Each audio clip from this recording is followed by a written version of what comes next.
Okay, good morning. We are on Yud Aleph, Amud Aleph, for those who have Gemaras.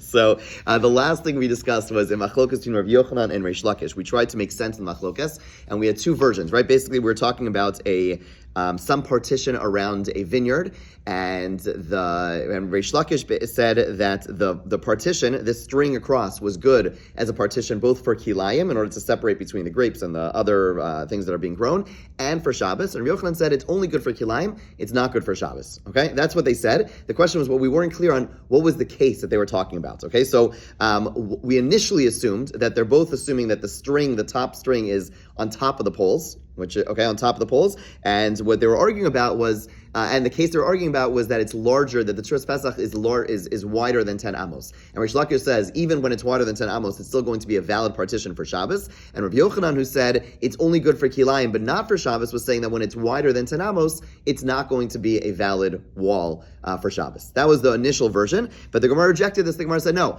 really everyone agrees that more than 10 is invalid. Right? That which was the Gemara's agenda. The Gemara's trying to say, no. Really, everyone agrees more than 10 is invalid. And what are they arguing about? They're arguing about whether or not the string has to be on top of the poles or it could be on the side of the poles. Reish Lakish says, even when it, and the case they're talking about is when it's on the side of the poles. When it comes to kilayim, when it comes to, separating the vines from everything else in regards to the laws of kilayim, everyone agrees it's a good partition. When it comes to Shabbos, Reish Lakish says it's a good partition. And Rav Yochanan says, no, it has to be on top to be a good partition when it comes to Shabbos. And therefore, because here it's on the side, it's not a good partition. Okay? So those are the two ways we could possibly learn the machlokas, but the Gemara is now going to ask a question. V'rami Rav Yochanan ad Rav Yochanan, one of the last lines of Yud Aleph Amud Aleph. V'rami Rav Yochanan ad Rav Yochanan, v'rami Reish Lakish ad Reish Lakish. We have a contradiction between Rav Yochanan and Rav Yochanan and Reish Lakish and Reish Lakish, meaning, to Am Reish Lakish mishum Rav Yehuda b'Rav Chanina, Rav Reish Lakish says in the name of his teacher, Rav Yehuda the son of Rav Chanina, that what? That Peya Muteres, we're now at the top of Yud Aleph Amud Beis, Peya Muteres linin kilayim, that a Tzuras Pesach made from vine. Peya is like plated vine, okay? But basically it's made from vine. It could be used as a partition for kilayim, avalo l'Shabbos. Okay, so Tzuras Pesach, a vine that is used, like a stretched out vine that's over two poles, that has two poles. You could use it as a partition for kilayim, but not for Shabbos. Okay, so immediately, what is this? This is problematic because if you recall, Reish Lakish told us earlier that you have a partition with the string, and it's going to be good both for Kilayim and for Shabbos. So already we have a contradiction between Reish Lakish and Reish Lakish. In one place, in the case earlier, he told us, in that story where Maisa Bikas Beis Chorsan, there he said you have the string pulled across, Tzuras Pesach, and he said when it comes to Kilayim, it's both for Kilayim and Shabbos, it's good. And here he's saying it's good for Kilayim, but it's not good for Shabbos. That's one contradiction. And then for Rav Yochanan Amar, Rav Yochanan says about this case, b'mechitzos l'Shabbos delo, kach b'chitzos l'Chilayim delo. In as much as it's not good for Shabbos, it's also not good for Kilayim. We're at the top of Yud Aleph Amud Beis, right? So basically here he's telling us that it's not good for Shabbos and it's not good for Kilayim. Okay, whereas earlier he said it's good for Kilayim, but not good for Shabbos. So how do you reconcile these two cases? Obviously, presumably they're talking about, well, let's see. So Bishlam and Reish Lakish and Reish Lakish lo kasha. Reish Lakish is the easy one. Hadidei hadirabe. Because if you were listening closely, in this last case, Reish Lakish didn't say Amar Reish Lakish, rather, Da Amar Reish Lakish mishum Rav Yehuda b'Rav Chanina. Reish Lakish said something in the name of his teacher. And therefore, the fact that there's a contradiction between the two Reish Lakishes, that's not a problem. One place he was saying his own view, and one place he was saying the view of his teacher. And therefore, we're not worried about Reish Lakish. The problem is Rav Yochanan, again, what's the contradiction? In one place he's talking about a Tzuras Pesach, and he says it's good for Shabbos. Sorry, it's good for Kilayim. It's not good for Shabbos. Whereas over here, what we just learned, he said it's not good for Shabbos and it's not good for Kilayim. How do you make sense of this? So Elad Rav Yochanan, Rav Yochanan Kasha. We do a contradiction with Rav Yochanan and Rav Yochanan. Iyamres bishlama hasam al gaban hachem minatzad shapir. If you want to say that, like version number one. Okay, that basically over there we're talking about a case where if we go with version number one of how we initially understood the original machlokas, so we'll say over there we're talking about a case where the string is on top, okay, and it's more than 10 amos wide over there, okay, and it's going to be invalid for Shabbos and kosher for Kilayim. Right? And then over here, in this case, where he says it's also not good for Kilayim, we'll say it's because the string is not on top, it's on the side. That'll be one way of reconciling the machlokas. Again, the contradiction. Again, there, where Rav Yochanan says it's kosher for kilayim, is because we're talking about a case where it's not kosher for Shabbos because it's wider than 10 amos, For kilayim, that's not going to be an issue. That's our assumption. And for Shabbos, and so for kilayim, the fact that it's water than 10 amos is not going to be an issue. So it's a good partition for kilayim, but it's not a good partition for Shabbos because it's water than 10 amos. And over here, in this case where he says it's not good for kilayim also, is where the string is not on top, it's on the side, and therefore that's not a good partition at all. That would make sense. But then what comes out is you have Rav Yochanan and Reish Lakish arguing about a partition wider than 10 amos. The Gemara initially wanted to stay away from that, right? So, okay, sorry. Sorry. I take that back. Fine, that's good. But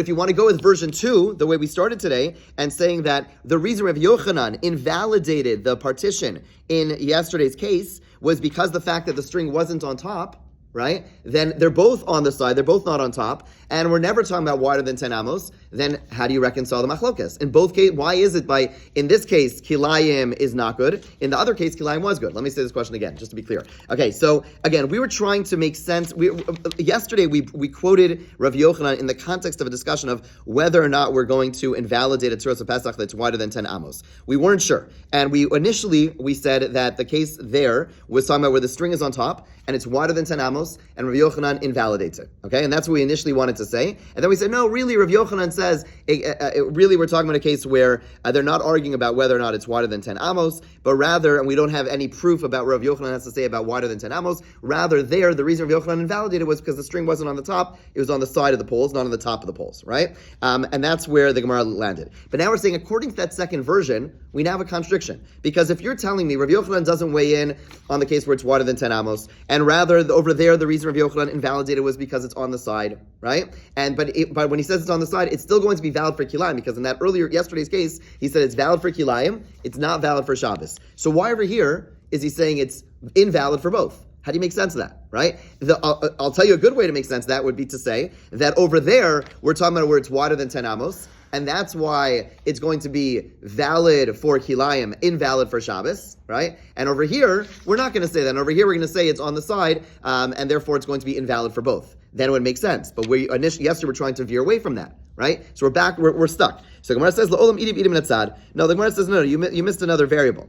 In both cases, where Rav Yochanan invalidated, it's in today's case and yesterday's case, we're talking about where the strings are on the side of the poles, not on top of the poles, okay?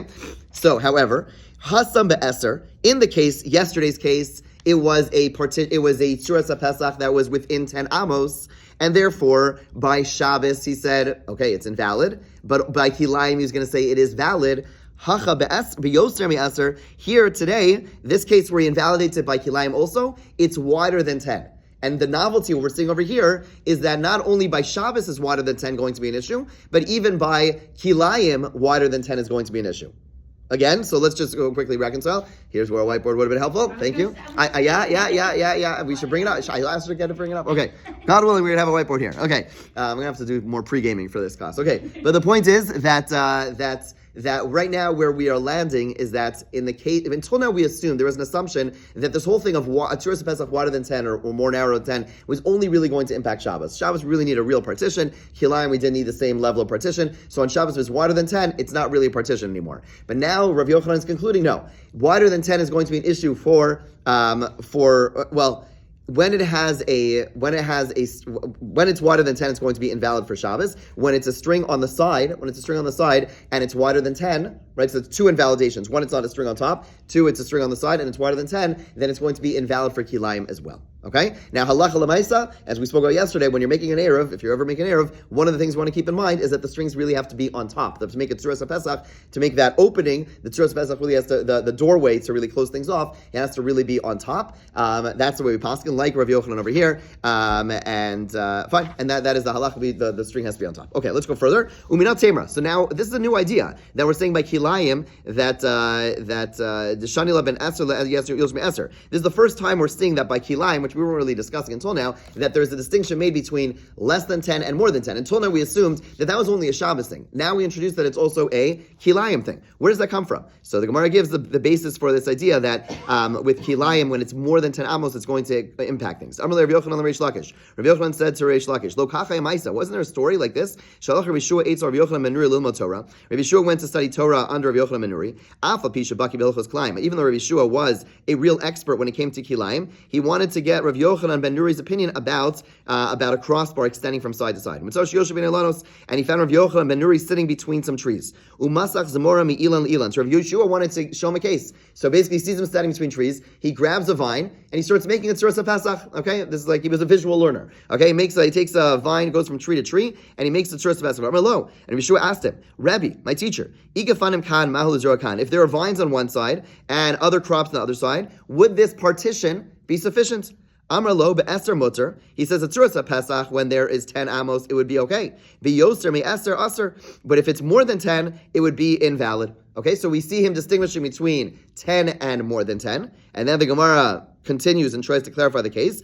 B'mayaskinan, what kind of tzuras Pesach are we talking about? Again, we saw there's two types of tzuras Pesach. One is when the top is directly on, when the top bar, the crossbar, is directly on top of the poles, and one is when it's on the side of the poles. So which one is it? Ilema al gaban. Okay, if you want to say it's on top of the tzuras Pesach, meaning it's on top of the poles. Yoser me eser aser. Does Rav Yochanan really rule that it's going to be invalid when it's on top? Vatanya, didn't we learn in a brisa? Hayusham kanim hadokranim. If there were tapered poles, okay, in the ground, vasla peya milmala, and a person made a crossbar above it, okay, above those poles. Afilu bi yoser me eser mutter. It says explicitly in the brisa in regards to klayim that if you have a tzuras Pesach and the tzuras Pesach is made perfectly, meaning you have two hockey sticks, you have two sticks, two poles, and on the top you have another thing, and it's directly on top, the Brisa says more than 10 amos would be valid. No one's going to disagree with that. So it must be over here, El Alav Min Atzad, we're at 11b2. So rather, what case are we talking about over here? We're talking about a case where the tzuras Pesach is, the crossbar is not directly on top of the poles, it's off to the side of the poles. Okay, and Rav Yeshua is saying that when it has 10 amos, and it's this type of tzuras Pesach, it's valid. Yoser mi eser, aser. But if it's more than 10, it is going to be invalid. Shema mina, we see that indeed it's tzuras Pesach. So again, when it comes to kilayim is going to be more lenient than it comes to Shabbos, it seems. And we're saying that normally for kilayim, it could be a tzuras Pesach does not have to be the same way as Shabbos, it has to be on top, unless it's more than 10 amos, then it does have to be on top. By making it on the side, it's less door-like structure, and therefore when by kilayim, we're learning now that when it's within 10 amos, it could even be, the tzuras Pesach could even be, the crossbar could be on the side, but if it's been more than 10 amos, then the crossbar has to be on top. Okay, fine, let's go further. Gufa. We learned above. Amar Rav Chisda tzuras Pesach she'asam netzad. If tzuras Pesach was made on the side, lo asav lo klum, it is not legal. Now we're back to Shabbos, okay? So tzuras Pesach, where the cross beam goes on the side of the side post, that is invalid. Rav Chisda tzuras Pesach she'amru, tzricha shtei bria, k'dei lahamid badelas. Rav Chisda says further that the tzuras Pesach that we've been talking about has to be strong enough to support a door. Okay, vafilu del shel kashin, but even a door made of straw. It doesn't have to be like a door made of wood, but it has to be strong enough that it could hold on to something. In other words, what we're really looking for is something which is like a doorway, right, to show that this side is really closed off. If it's going to be something which is so thin, so flimsy, that it won't be able to hold up a door, how do we call it a tzuras Pesach? So it has to be strong on that. Okay, Amar Rish Lakish Mishom Rav Yanai, tzuras Pesach tzricha heker tzir. Rish Lakish takes it even further. He says that when you have a tzuras Pesach that you're using for a partition on Shabbos, it has to have a hinge. Okay, has to have like space for a hinge. In other words, the door is going to basically be able to move on something, right? In each door, you have like some hinges over there. There has to be some hinge built in. My heker tzir, what's the indication of a hinge? Amar Rav Avya Avkasa, a pivot hole. Okay, so a pivot hole means that back in the day, the way they made a door was they would take a pole, okay, and they would stick the pole in, they would put a door on the pole, like imagine like a door, and then you stick a pole through the door. Okay, so imagine a door with like a cavity, and you'd stick the pole in, and then the pole would go into the ground, and then you'd open and close the door, and it would be going, that hole would be where the door would be. That would be their hinge. Their hinge would be not like our hinges are kind of attached to the door post. Their hinge was basically a pivot hole, like there was a stick, a pole that was stuck into the ground. Understand how this works? Yeah. A pole that's stuck in the ground. The door's on the pole, and the door would open and close. But this thing would be this would be going into a hole on the ground, and this would be the thing which the door would be made. So he said, in order to make a kosher tzuras Pesach, you need to actually make that hole to show that it's a real door. Okay, Ashkechinu Rav Acha Brei Rav Avia Latamid Rav Ashi. So Rav Acha, the son of Rav Avia, met the student of Rav Ashi. Amalu Amar Mar Midi b'tzuras Pesach. Did Rav Ashi say anything about this? Amar Le said, Lo Amar V'Lo Klum. He didn't say anything about this, and which is Baruch Hashem, the halacha l'maisa. We don't need this hole because we use tzuras Pesach. We're going to As time goes on, we'll talk about how this affects practical Eruvin. We use Tzuras HaPesach for our Eruvs, but it needs to have a frame. It does not need to have that hole in the ground. That's not a necessary component. Okay, Tana, it was taught. Tzuras HaPesach Amru, Kana Mikana, Kana Mikana, Kana Al Gaben. The Tzuras HaPesach was taught in a Bryce. The Tzuras HaPesach is where there is a pole on each side and a pole on top, right? That is a Tzuras HaPesach, right? Now we're just defining it. It means poles on each side and pole on top. Ask the Gemara, Tzricha Liga or Ein Tzricha Liga? The top, the crossbar, do they have to touch each other or not? Right? Until now we've just been talking about a Tzuras HaPesach that you have two on the side and one on top. Do they actually have to be touching each other or not? Rav Nachman Amar Ein Tzricha Liga. Rav Nachman says they do not have to touch. Rav Sheshes Amar Tzricha Liga. No, Rav Sheshes says they do have to touch. Okay, Rav Nachman who said they do not have to touch. Went ahead, and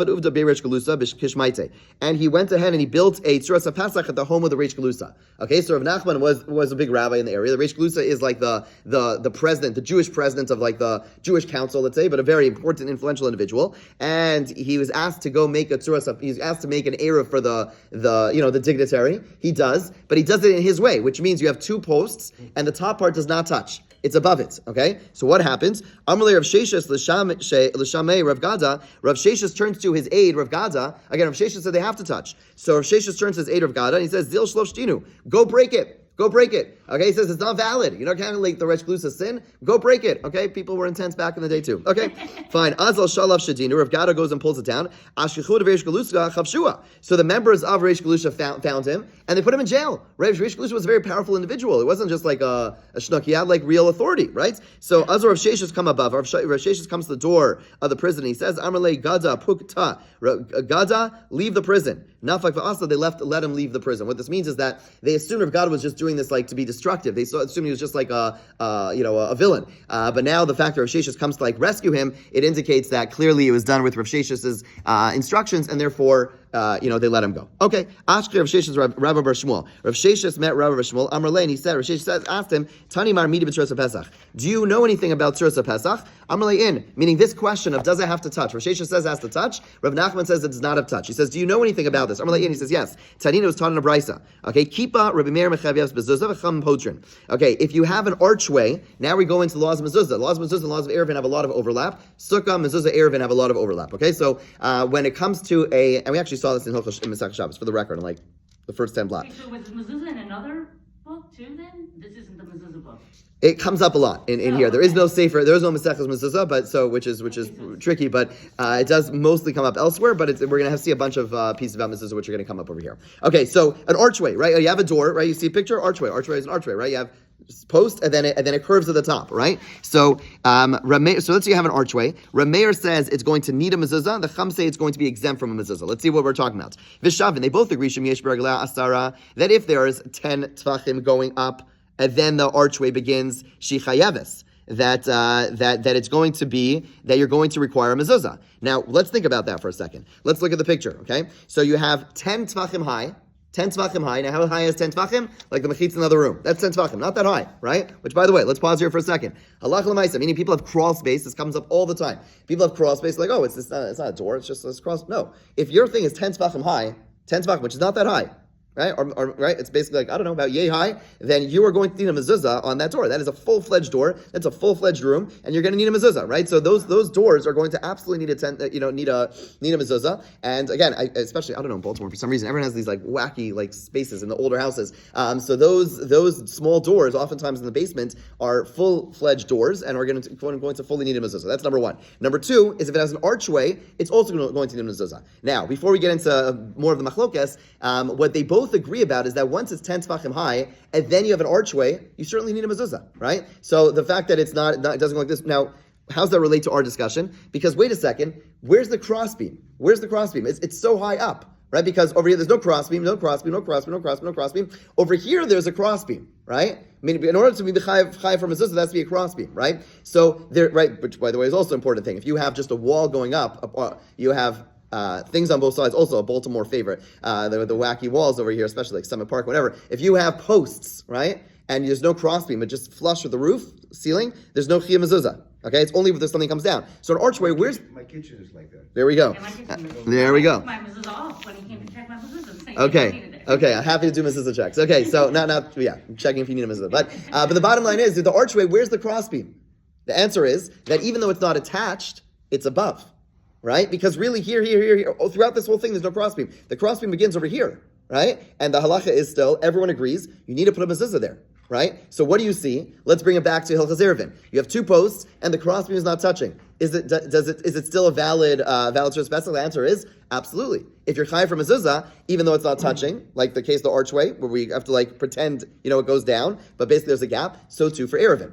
Okay? But now we know a lot about mezuzahs. If you need to get more mezuzahs, I'll make some recommendations. Okay, Amar Abaye. Hakol modim megvos Rav Emir Glash Shlosh. Now we just go into the machlokas Ramei around the Rabbanan. Everyone agrees if it's 10 tefachim high, but the legs do not have 3 tefachim before it starts narrowing, then everyone agrees that you do not need a mezuzah there, because if it is 3 tefachim from the ground before it starts arching, then we just see it kind of attached to the ground, which is a principle we've seen before. Inami yesh Glash Shlosh megvos asara. Everyone agrees that if its legs have a height of 3, but it doesn't ever reach 10, even the archway doesn't reach 10. Meaning if you have it just reaches 10, but it's the archway is already within 10, then it's not going to work. V'lo klum. Okay. Kipli. When they argue, when does Rameir say yes or Chacham say no? B'yesh b'reglei shlosha ugvar asara. When it has 3, it starts off with 3 straight, and then the height of the archway is 10. Right, so at the tip of the archway, it's 10 tefachim high. Ve'ein rach barba, but it's not 4 tefachim wide across the whole thing. If you want to see a picture, if you look at the picture, the last picture on the page of 11b3, you see it's 10 tefachim high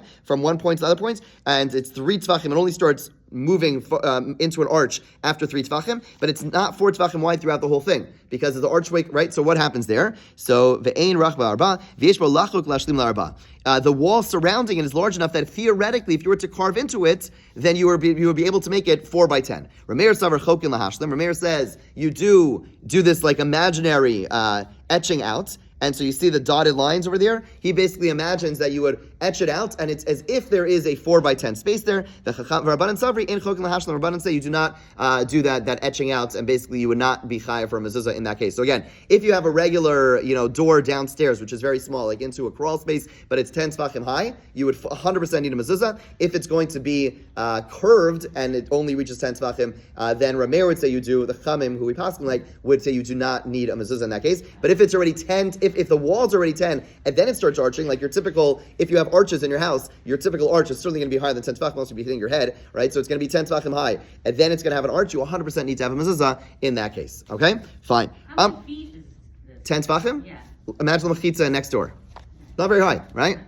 I mean, some say it's high. Okay, I'm relate. Rav Sheshes says to Rav Shmuel. Okay, so now that Rav Sheshes just learned that you don't need the mechitza to be touching the walls, what did Rav Sheshes do? Rav Sheshes, remember, let's go back to the story. Rav Sheshes broke the Reish Galusa's Tzuras HaPesach. He says it's invalid. But now Rav Sheshes just was schooled. He just learned that that's actually a valid Tzuras HaPesach. So Amrlei, Rav Sheshes says to Rav Shmuel, if you meet up with the Reish Galusa, lo temelu the Reish Galusa lo midi mehamas zichipa. Don't tell them about this halacha, because I'm going to get in trouble. He says, let's just leave it this way. They'll make a new Tzuras HaPesach. It's all good. Keep it between us. Okay, fascinating. Okay, let's just start the next Mishnah and we'll call it a day. Okay, Hechsher Mavoi. For a Mavoi to be kosher, Beis Shammai omrim lechi v'kora. Beis Shammai says it has to have a lechi and a kora. Beis Hillel omrim o lechi o kora. Either a lechi or a kora. Relezer omer lechayan. Relezer says it has to have 2 lechis. Okay, 1 on each side. Mishur Rabbi Shmuel amar talmid echad lefnei Rabbi Kiva. Quoting Rabbi Shmuel, a certain student said in the front of Rabbi Kiva, Lo nachlu Beis Shammai sil amavoi shu paktus merba amos. Beis Shammai sil did not argue about a mavoi that's less than 4 amos.